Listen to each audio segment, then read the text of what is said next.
Ընտանեկան բռնության, կանանց նկատմամբ բռնության թեմային վերաբերվող իմ ուղիղ եթերներից հետո մարդիկ, կանայք պատմում են իրենց իմացած տարբեր դեպքերի մասին եւ բացի այդ քիչ առաջ նաեւ մենք հանդիպում ունեցանք այդ թեմայով մասնագիտորեն զբաղվող, արդեն տասնյակ տարիներ զբաղվող կանանց հետ եւ որտեղ ես կրկին տարբեր պատմություններ լսեցի, մի քանիսը ուզում եմ ձեզ ներկայացնել։ Մասնավորապես բոլորովին վերջերս Երևանում տեղի ունեցած դեպքի մասին է խոսքը, ինչ որ մի կին, որ չի ապրում Հայաստանում, բայց հայ է ազգությամբ, եկել է Երևան ամառ անցկացնելու եւ այն թաղամասում, որտեղ ինքը տուն է վարձակալել, սեփական տների թաղամաս է եղել, օրերից մի օր երեկոյան ժամին դիմացի սեփական տանը իր տան պատշգամբից տեսել է, թե ինչպես է ամուսինը բակում ծեծի ենթարկում կնոջը, որոշ ժամանակ ծեծելուց հետո այդ մարդը, այդ տղամարդը ուժեղ շիթով սառը ջուր է պահել կնոջ վրա, որից հետո շարունակել է թաց մարմնին հարվածել գոտիով։ Այդ ամբողջ ընթացքում ոչ ոք ոչ մի քայլ չի ձեռնարկել, բացառությամբ նշված կնոջ, որ Հայաստանում չի բնակվում, ով զանգահարել է ոստիկանություն, շատ մեծ դժվարությամբ, քանի որ նաև լավ չի պատկերացրել որտեղ է իր բնակության վայրը, մեծ դժվարությամբ նկարագրել է, ոստիկանները մի կերպ եկել են, գտել են, ամուսնուն այդ պահին տարել են, ինչպես ինքն է պատմում, եւ ինչ է տեղի ունեցել դրանից հետո, մեկ ամիս անց այդ կինը տուժողը, այսինքն դաժան բռնության ենթարկված երիտասարդ կինը ծնողների տուն է տեղափոխվել, մեկ ամիս անց եւ ամուսինն է վերադարձել իրենց բնակության վայր, իրենց տուն, այսպես ասած, եւ երիտասարդ կնոջը, եղբայրն ու հայրը բերել են տուն, վերադարձրել են տուն։ Այսինքն մի հատ էլ փաստերը համադրենք, ծեծ, դաժան ծեծ, թաց մարմնին գոտիով ծեծ, որից հետո տվյալ կնոջ, երիտասարդ կնոջ հայրը եւ ամուսինը, հայրը եւ եղբայրը իրենց ձեռքով, իրենց աղջկան, նրան ում ինչպես այդպես է կարգը պետք է պաշտպանեն, բերել են եւ հանձնել բռնակալ ամուսնուն։ Մենք գիտենք, թե այդ process-ը ինչպես է ընթանում, ինչ խոսակցությամբ է համեմվում, մոտավորապես լինում է հետեւյալը, դե տուն է, ամեն ինչ կպատահի, ընտանիք է, ընտանիքում ամեն ինչ հնարավոր է, գուցե էլ չի անի, ամենակարևորը դու ջղայնացրել է իր հավանաբար, հունից դուրս է եկել եւ այլն եւ այսպիսի համեմունքներով ընտանիքը պահպանելու առաջնահերթության անվան տակ այդ աղջկան վերադարձնում են բռնակալ ամուսնու մոտ, բռնակալ չէ, պարզապես ամուսնու մոտ, որովհետեւ այդպես է ճիշտը, այդպես է իրերի դրությունը։ Սա առաջին դեպքն էր, որի մասին լսեցի այս ընթացքում եւ ուզեցի ձեզ հետ կիսել, երկրորդ դեպքը մի կին, 30-31 տարեկան մի կին, ի վերջո դիմում է ոստիկանություն, այն բանից հետո եւ պարզվում է, որ իրեն դանակով հարվածել է ամուսինը, ով գտնվում է հաշմանդամության սայլակի վրա, այսինքն հաշմանդամություն է ձեռք բերել ամուսնությունից հետո եւ սայլակի վրա է, չի կարողանում ինքնուրույն տեղաշարժվել եւ դանակով հարվածել է կնոջը եւ կինը դիմել է արդեն ոստիկանություն եւ այդ ամբողջ ընթացքում խոսակցության ժամանակ բա ինքը հաշմանդամություն ունի սայլակի վրա, ինչպես է կարողացել քեզ հարվածել, հնչել է հետեւյալ պատասխանը, որ կոնկրետ հարվածի ժամանակ տղամարդը, երիտասարդ տղամարդը կնոջն ասել է մարտի 8-ի օրն է եղել, ասել է մոտեցիր, որ պաչեմ, շնորհավոր եմ, դանակ է ունեցել արդեն մոտը եւ այդ ընթացքում հարվածել է, բայց ինչ է պարզվել է, որ սա երկարաժամկետ տարիների իրավիճակ է եւ տվյալ կինը մշտապես հաշմանդամություն ունեցող ամուսնու կողմից ենթարկվել է ֆիզիկական բռնության եւ ինչ է ինքը ասել է որ ամուսինը ասել է արի մոտիկ արի ես քեզ պետքա ապտակեմ եւ կինը խոստովանել է որ ինքը չի պատկերացրել, որ կարելի է եւ չմոտենալ։ Ինքը մտածել է, որ ինքը պարտավոր է մոտենալ ամուսնուն, որպեսզի վերջինս նրան որպես պատժիչ այս կամ այն գործողության համար ապտակի եւ ինքը մոտեցել է եւ այդ ապտակը ստացել է այնքան, մինչեւ բանը հասել է դանակահարության։ Այդ նույն կինը երկար հոգեբանների հետ աշխատանքի արդյունքում պատմել է, որ երկար տարիներ ենթադրաբար ամուսնու հաշմանդամություն ստանալուց հետո ամուսնու կողմից սեփական հոգեբանական ծանր խնդիրներ ունենալուց հետո սեփական ինքնագնահատականի հետ խնդիրներ ունենալուց հետո կինը մշտապես ենթարկվել է ամուսնու կողմից ստորացումների, վիրավորանքների, արգելքների, որևէ տեղ չգնալու արգելքի, խայտարակ սահմանափակումների, այն աստիճան, որ մեկ շաբաթ հետո հոգեբանների աշխատանքից հետո երբ որ հարցրել են ինչ ես ուզում, ասել է մի բան կարելի է, մի բան եմ ուզում շատ անեմ, ասել են ինչ, ասել է օգնեք որ դա կարողանամ անել, ասել են ինչ, պարզվել է ուզում է շրթներ քսել, որովհետև ամուսինը նաև արգելել է նրան շրթներ քսել։ Ահա այսպիսի տեսք ունի բռնությունը, կնոջ նկատմամբ բռնությունը, ընտանիքների ներսում քողարկված բռնությունը, որ գոյություն ունի մեր մեջ, մեր կողքը, մեր շուրջը, մեզանում։ Երրորդ դեպքը, որ այսօր լսեցի, մարզասրահում է տեղի ունեցել։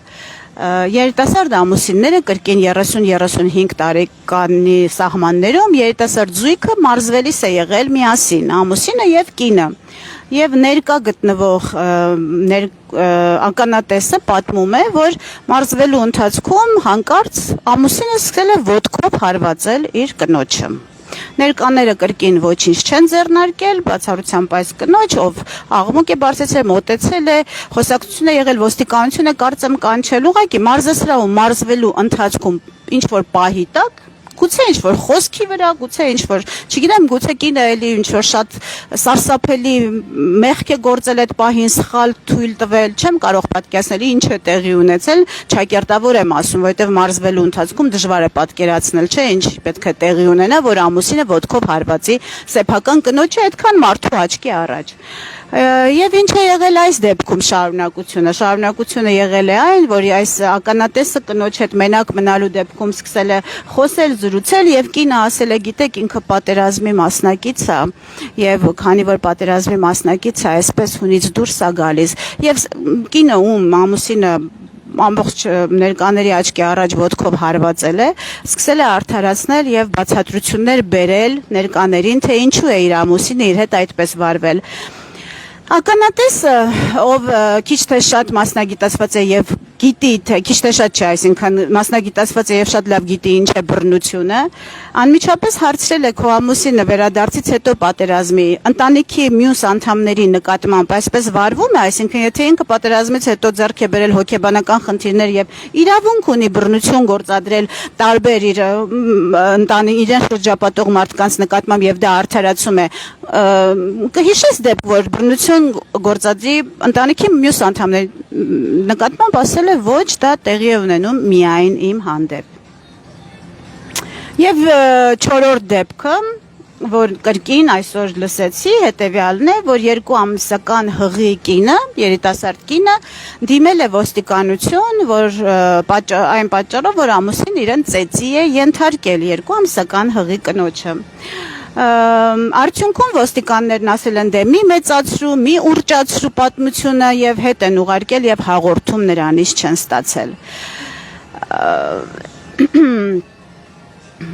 Սա ոնց որ եզակի դեպք չէ, ավելի շատ եզակի են այն դեպքերը, երբ որ բռնության ենթարկված կինը դիմում է ոստիկանություն եւ պատշաճ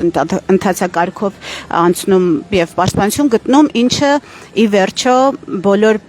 մանրամասներին տեղյակ լինելուց հետո, մանրամասները բարձելուց հետո ակնհայտ է, որ ի վերջո այդպես էլ լիարժեք պաշտպանություն որևէ կին չի գտնում։ Բայց ինչով են վտանգավոր այս դեպքերը։ Վտանգավոր են նրանով, օրինակ, որ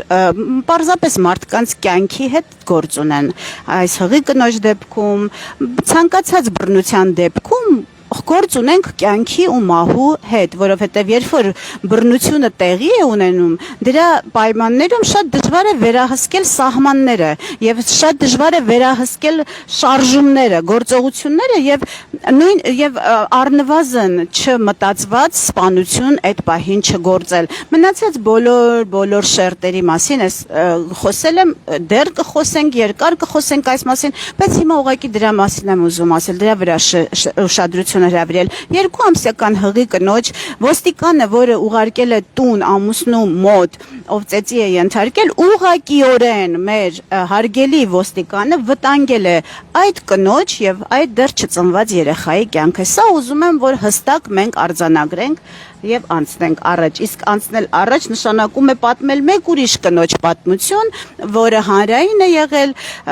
լրատվամիջոցներն են դրա մասին գրել։ Իսկ դեպքը եղել է հետեւյալ. այդ կինը 8 անգամ ուղիղ դիմել է ոստիկանություն իր հանդեպ բռնության դեպքի առիթով, 8 անգամ էլ իր հաղորդումը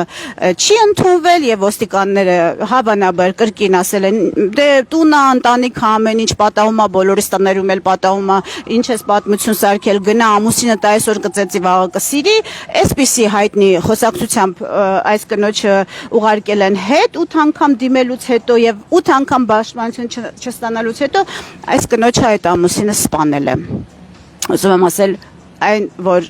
գործ ունեն կյանքի ու մահու հետ եւ ճակատագրերի հետ, ուղղակի տեսական խոսակցություն չէ, այլ շատ ռեալ է։ Սիրելի կանայք, ուզում եմ հիշեցնել, որ աշխարհում 1 միլիարդ 400 միլիոն կին ամեն օր ենթարկվում է բռնության։ Սիրելի կանայք, ուզում եմ ձեզ խնդրել, քանի որ մեզանում այս խոսակցությունը երբևէ տեղի չի ունեցել, քանի որ մեր միջավայրում բռնությունը քողարկված է ավելի շատ, քան բացահայտ, եթե մենք նույնիսկ խոսում ենք բռնության դեպքերի մասին, խոսում ենք այն 2000 հաստատված դեպքի մասին, որոնց արդեն անհնար է, որոնք դիմել են, օգնություն են ստացել կամ մարմնական ծանր սուր կտրող գործիքներով հարվածներ են ստացել կամ մահացել են, խոսում ենք միայն այդ դեպքերի մասին, իսկ ավելի մեծ մասշտաբով եւ ավելի մեծ ջանքով քողարկում ենք իրական բռնությունը եւ իրական ծավալները, որ գոյություն ունեն մեզանում։ Մենք ուզում եմ ասել դրանով ոչ ոքի ոչ մի լավ բան չենք մատուցում, ծառայություն չենք մատուցում կամ արջի ծառայություն ենք մատուցում ինքներս մեզ, մեր ամուսիններին, մեր երեխաներին, մեր սերունդներին, որովհետև բռնության վրա խարսխված որևէ օրգանիզմ չի կարող առողջ լինել եւ չի կարող առողջ պտուղներ իր հետ բերել։ Ես ուզում եմ ձեզ խնդրել, արդեն ասել եմ, որ առաջիկայում հարցում պետք է կազմակերպենք պարզելու համար կանանց քանի տոկոսն է Հայաստանում ենթարկվում բռնության, բայց որպեսզի դա կրկին չլինի քողարկված հարցում եւ մենք կամ չուզենանք խոստովանել, որովհետեւ ընդունված է, կամ մեր հանդեպ տեղի ունեցող բռնությունը շփոթենք ավանդական հայկական ընտանիքի վարք ու բարքի հետ, խնդրում եմ այս ընթացքում ուղղակի կարդալ, շատ կարդալ, կան աղբյուրներ, բաց աղբյուրներ, վստահելի աղբյուրներ, զեկույցներ, ուղղակի օգտագործել այդ գործիքը, որը նաև կրթվելու համար է շատ պիտանի, այդ հեռախոսը, որ մեր ձեռքում կա, եւ կարդալ, եւ տեղեկանալ, որն է բռնությունը։ Եվ եթե հանկարծ այս հարցման ժամանակ հենց ձեզ դիմեն սոցիոլոգները եւ հարցեր տան, անկեղծ ուղղակի պատասխանել, որովհետև հնարավոր է հաղթահարել միայն խնդիրը նրան ուղիղ նայելու, նրա հետ ուղիղ առերեսվելու այն իսկապես տեսնելու, ճանաչելու պարագայում, հակառակ պարագայում հնարավոր չէ, դա ինքնախաբեություն է։ Եվ ի վերջո, ես ինչպես պարզեցի այս թեմային առնչվելու առաջին իսկ օրից Հայաստանում ստացվում է, որ ընտանեկան բռնությունը թույլատրված է օրենքով։ Այդպիսի քիչ երկրներ կան, որ օրենքով է թույլատրված եւ նույնիսկ արդարացված, Հայաստանը փաստորեն այդ շարքում է։ Իսկ դա նշանակում է, ինչ է դա նշանակում։ Նշանակում է, որ ընտանեկան բռնությունը որպես քրեական հանցագործություն մեր երկրում, մեր քրեական օրենսգրքում ճանաչված չէ։ Կնոջ սպանությունը ճանաչված է եւ ընտանեկան բռնության հանգամանքները օրենքում տեղի ունեցած փոփոխությունների արդյունքում համարվում են մեղմացուցիչ, ներողություն, ծանրացուցիչ հանգամանք եւ այլն, բայց գործը ինքը համարվում է սպանություն որպես սովորական սպանություն, այսինքն այն կինը, որին ամուսինը շլանգով ջուրը վրան պահելուց հետո ծեծեց եւ այլն, եթե այդ կինը մահանար այդ օրը, ամուսինը կդատվեր պարզապես սպանության համար։ Ինչն է այստեղ տարբերությունը, օրենքը ինչի է կարևոր։ Կարևոր է, որ չմահանալու դեպքում սա համարվում է արդեն ընտանիքի ներսում գոյություն ունեցող ուղղակի նորմ, ուղղակի ավանդույթ եւ ոչ թե մի բան, որը քրեորեն պատժելի է։ Օրենքի ընդունման դեպքում, երբ որ ընտանեկան բռնությունը պատժելի լինի օրենքով եւ քրեական հանցագործությունը ճանաչվի Հայաստանում, այս երիտասարդը ուղղակի կդատապարտվի սեփական կնոջը, սեփական ընտանիքի պատերի ներսում բռնության ենթարկելու համար։ Մի բան, որ այսօր Հայաստանում չի համարվում եւ չի ճանաչված որպես հանցագործություն, այլ ճանաչված է որպես ավանդույթ։ Ես նորից բոլոր կանանց ուզում եմ կոչ անել մտածել այն մասին, արդյոք մեր ընտանիքը, ավանդական հայկական ընտանիքը հիմնված է բռնության մշակույթի վրա եւ արդյոք դա այն է, ինչ մենք ուզում ենք, թե մենք երազում ենք խաղաղ, սիրով եւ հարգանքով պատված ընտանիքի մասին, ընտանիքի մոդելի մասին։ Եթե մենք փոխադարձ սեր եւ հարգանք ենք ընտրում որպես ընտանիքի մոդել, ապա մենք դեռ շատ բան ունենք միասին անելու։